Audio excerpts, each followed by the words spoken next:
Welcome to the Senate Minute. I'm your host, Jesse Cordray.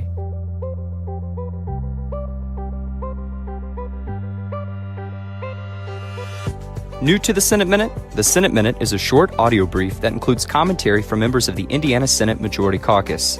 In this edition of the Senate Minute, listeners will hear from State Senator Randy Head. Senator Head represents Senate District 18, which includes Cass, Fulton, and Miami counties, as well as portions of Carroll, Kosciuszko, and Marshall counties. He authored Senate Bill 2 this session, which, if signed into law, would address school bus safety by increasing penalties for offenders who fail to stop when a school bus's stop arm is extended. Senate Bill 2 recently passed the Senate unanimously, 49 yeas to 0 nays. Senator, why Senate Bill 2? Oh, there was a horrible tragedy that occurred in my district last October. 3 students were crossing State Road 25 to get on the bus to go to elementary school, and they were struck and killed by an oncoming vehicle that violated the school bus safety laws and went past a school bus that had flashing lights and the stop arm out. The kids were doing exactly what they did every single day to go to school, which is to cross that busy highway after the school bus stopped and after the arm was extended, after the flashing lights were on, and they gave up their lives for it. And so, what specifically will Senate Bill 2 do to address that growing concern of child safety? Well, there are several things that it does. Number one, it increases penalties for violating those laws.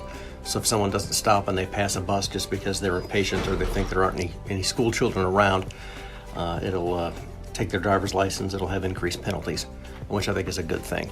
It says that no child should be made to cross a lane of traffic on a state or federal highway outside of city limits unless there's no other alternative, which I think is a big policy change. It calls for schools to review their bus stop routes for privacy annually. For elementary age children, they have to have a hearing once a year so the concerned citizens can voice those concerns and address those to the school board.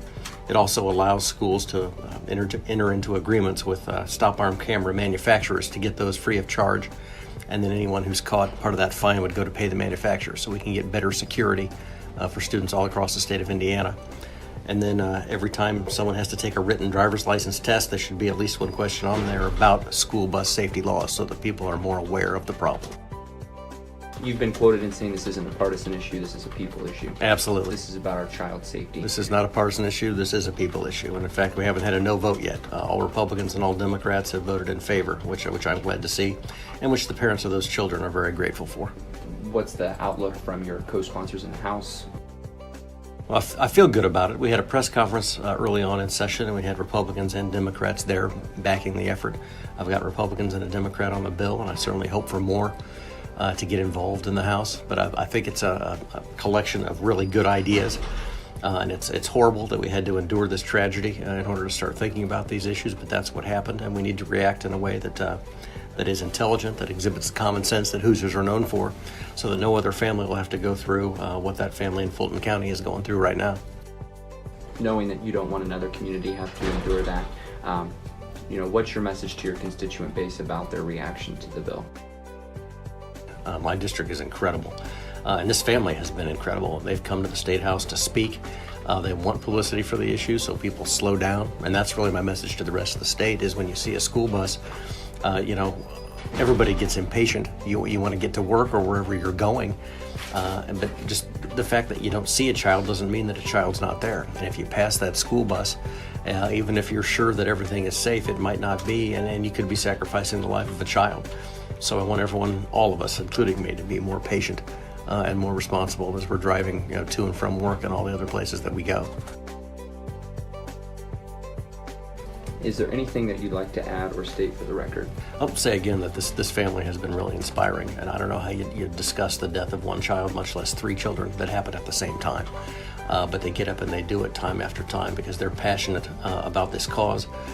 Every school district in Indiana takes one day where they report violations of school bus safety laws. And in Indiana, the last time we collected that data, it was 3,000 violations in one day.